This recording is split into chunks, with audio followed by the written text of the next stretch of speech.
வணக்கம், வெல்கம். இது சிம்பிளி சமையல். நான் உங்கள் ரேகா. எல்லோரும் நலமுடன் இருக்க இறைவனை வேண்டுகிறேன். இன்றைக்கி நம்ம பார்க்க போகிறது இட்லிக்கு செம்ம டேஸ்ட்டாக இருக்கக்கூடிய ஒரு பீர்க்கங்காய் தக்காளி கடையல். இது இட்லிக்கு மட்டும் இல்லை, இட்லி, தோசை, ஏன் சாதத்தில் போட்டு சாப்பிடக்கூட ரொம்ப ரொம்ப அருமையாக இருக்கும். ட்ரை பண்ணி பாருங்கள். ஒரு தடவை செஞ்சு கொடுத்துட்டிங்கன்னா அப்புறம் அடிக்கடி செய்ய சொல்லி கேட்பாங்க. நம்ம சேனலில் புதுசாக பார்க்குறவங்க சேனல் பிடிச்சிருந்ததுன்னா மறக்காமல் சப்ஸ்கிரைப் பண்ணிக்கோங்க. பெல் ஐக்கான் கிளிக் பண்ணிவிடுங்க. ஆல் பட்டனும் ப்ரெஸ் பண்ண மறந்துடாதீங்க. வாங்க கிச்சன் போகலாம்.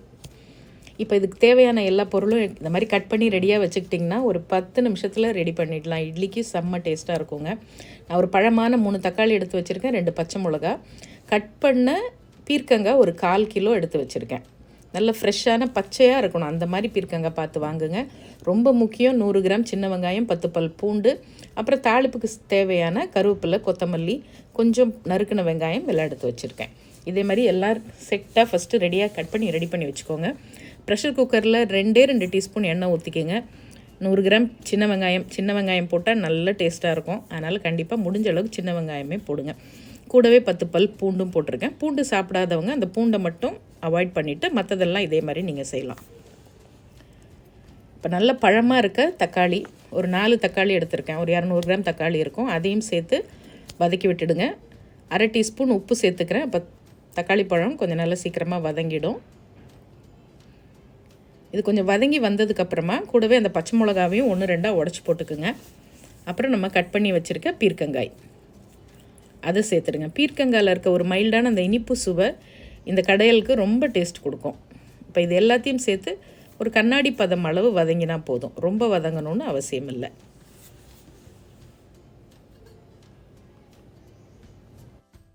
சமையல் அதிக சுவையாகவும் சீக்கிரமாகவும் செஞ்சு முடிக்க நீங்கள் எல்லோரும் என்னை ரொம்ப நாளாக கேட்டுட்டு இருந்த என்னுடைய ஸ்பெஷல் செந்தூர் மசாலாஸ் இப்போ உங்களுக்காக தயாராக இருக்குது.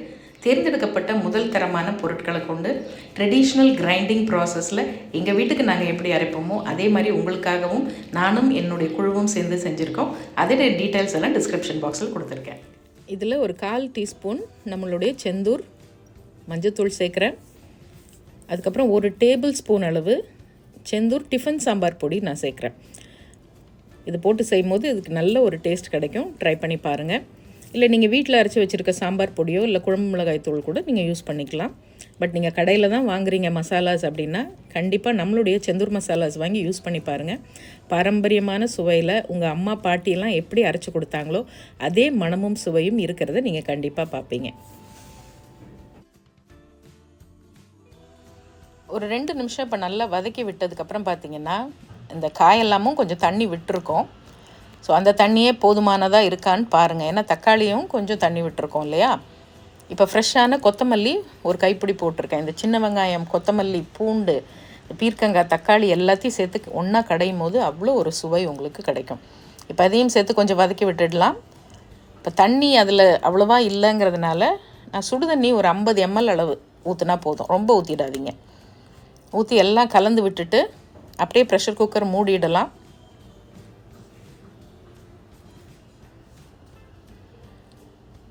மூடி வச்சுட்டு அந்த ஆவி வந்தோடனே ஒரு 2-3 விசில், ஆக்சுவலி 2 விசிலே போதும். இன்னும் ஒரு விசில் தேவைப்பட்டால் எக்ஸ்ட்ராவாக நீங்கள் விட்டுக்கலாம். ஸோ அதுக்குள்ளே நம்ம ஒரு தாளிப்பு இதுக்கு ரெடி பண்ணிவிட்டு வந்துடலாமா. இது நீங்கள் நல்லெண்ணெய், தேங்காய் எண்ணெய், நெய் இது 3த்தில் எதில் வேணாலும் போட்டு தாளிப்பு பண்ணலாம். நான் இப்போ தேங்காய் எண்ணெய் 2 டீஸ்பூன் ஊற்றிருக்கேன். 1 டீஸ்பூன் கடுகு, 1 டீஸ்பூன் உளுத்தம்பருப்பு, 1/2 டீஸ்பூன் கடலைப்பருப்பு, கொஞ்சோண்டு சின்ன வெங்காயம் பொடியாக கட் பண்ணி வச்சுருக்கேன், 2 காஞ்ச மிளகாய் கிள்ளி போட்டுக்கலாம், ஃப்ரெஷ்ஷான கருவேப்பிலை. இதெல்லாம் ஃபஸ்ட்டு பொரிஞ்சு வந்துடட்டும். நல்லா படப்படன்னு பொரிஞ்சதுக்கப்புறம் கொஞ்சம் சின்ன வெங்காயம், 2 காஞ்ச மிளகாய், கொஞ்சம் கருவேப்பிலை இதெல்லாம் சேர்த்து ஜஸ்ட் ஒரு 1 நிமிஷம் அப்படி வதக்கி விட்டுடுங்க. வதக்கி விட்டுட்டு ஒரு 1/4 டீஸ்பூன் அளவு பெருங்காயத்தூளும் அதில் போட்டு ஒரு வதக்கி தாளிப்பு ரெடி ஆகிடுச்சு. இதை எடுத்து வச்சிடலாம். இப்போ அந்த ஸ்டீம் கொஞ்சம் செட்டில் டவுன் ஆகட்டும். அதுக்குள்ளே நம்ம ஒரு பக்கம் இட்லி ஊற்றி அதையும் ரெடி பண்ணிக்கலாம். ஸோ ஸ்டீம் அடங்கிடுச்சு, தாளிப்பு ரெடி ஆகிடுச்சு. அங்கே இட்லி பக்கத்தில் வெந்துட்டுருக்கு. அவ்வளோதான். ப்ரெஷர் குக்கர் ஓப்பன் பண்ணிவிட்டு அந்த எக்ஸஸாக இருக்க தண்ணி இருக்குது பார்த்திங்களா, அதை அப்படியே ஒரு பாத்திரத்தில் ஒரு கிண்ணத்துலையோ வடிகட்டிக்கிங்க. இப்போ எல்லாமே நல்லா குழஞ்சி வெந்துட்டதுனால எனக்கு மத்தோ இல்லை ஒரு ஸ்மாஷரோ தேவைப்படலை. கரண்டியை வச்சு இப்படி 2 மசிச்சாலே சூப்பராக மசிஞ்சிரும் எல்லாம். இல்லை நீங்கள் வந்து மண் சட்டி வச்சுருந்தீங்கன்னா அதில் கூட மாற்றிட்டு மத்து வச்சு கடைஞ்சிக்கலாம். நான் பாருங்கள், இந்த கரண்டிலே தான் அப்படியே ஒரு நிமிஷம் அப்படியே மசிச்சு விட்டால் நல்லா மசிஞ்சு வந்துடுது. ஏன்னா இதை நல்லா பேஸ்ட் மாதிரி மசிக்கக்கூடாது, அப்படியே 1 2 அங்கங்கே இருக்கணும். அதுதான் ஒரு நல்ல டேஸ்ட்டு எப்பயுமே.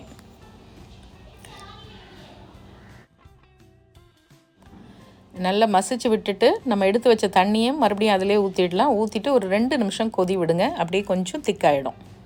ஏன்னா எல்லாம் நல்லா மசிஞ்சிருக்கிறதுனால அந்த திக்னஸ் தானாகவே வந்துடும். உப்பு சரியாக இருக்கான்னு ஒரு தடவை செக் பண்ணிக்கோங்க, பத்தலைன்னா கொஞ்சம் சேர்த்துக்கலாம். அதுக்கப்புறம் நம்மளுடைய தாளிப்பை உள்ளே போட்டுடலாம். தாளிப்பு போட்டதுக்கப்புறம் ஒரு 2 நிமிஷம் மட்டும் சிம்மரில் வச்சு விடுங்க. அவ்வளோதாங்க, அருமையான கடையல் ரெடி. இந்த பீர்க்கங்காயில் எவ்வளோ நல்ல சத்துக்கள் இருக்குதுன்னு தெரியும். நிறைய ஃபைபர் இருக்குது இதில். அதனால் காலையில் சாப்பிட்றதுக்கு, இட்லி கூட சாப்பிட்றதுக்கு ஒரு அருமையான சைட் டிஷ் இது. ஸோ பக்கத்தில் நல்லா சுட சுட இட்லி ரெடி ஆகிடுச்சு. இப்போ இட்லி எடுத்துகிட்டு இது மேலே, சூடான இட்லி மேலே இந்த பீர்க்கங்காய் தக்காளி கடையல், இல்லைன்னா பீர்க்கங்காய் தக்காளி குட்ஸு, எப்படி வேணாலும் சொல்லுங்கள். ஆனால் ஊற்றி சாப்பிட்டு பாருங்கள், ரொம்ப டேஸ்ட்டாக இருக்கும். நல்ல அருமையான ஊத்தப்பம், கல் தோசை, அப்புறம் ரைஸில் போட்டு சாப்பிடுவோம், பிரமாதமாக இருக்கும். ட்ரை பண்ணிவிட்டு எப்படி இருக்குதுன்னு சொல்லுங்கள். இன்னொரு ஃபேண்டாஸ்டிக் ரெசிப்பியில் மறுபடியும் பார்ப்போம். இது சிம்பிளி சமையல். நான் உங்கள் ரேகா. தேங்க்ஸ் ஃபார் வாட்சிங். Take care. பை.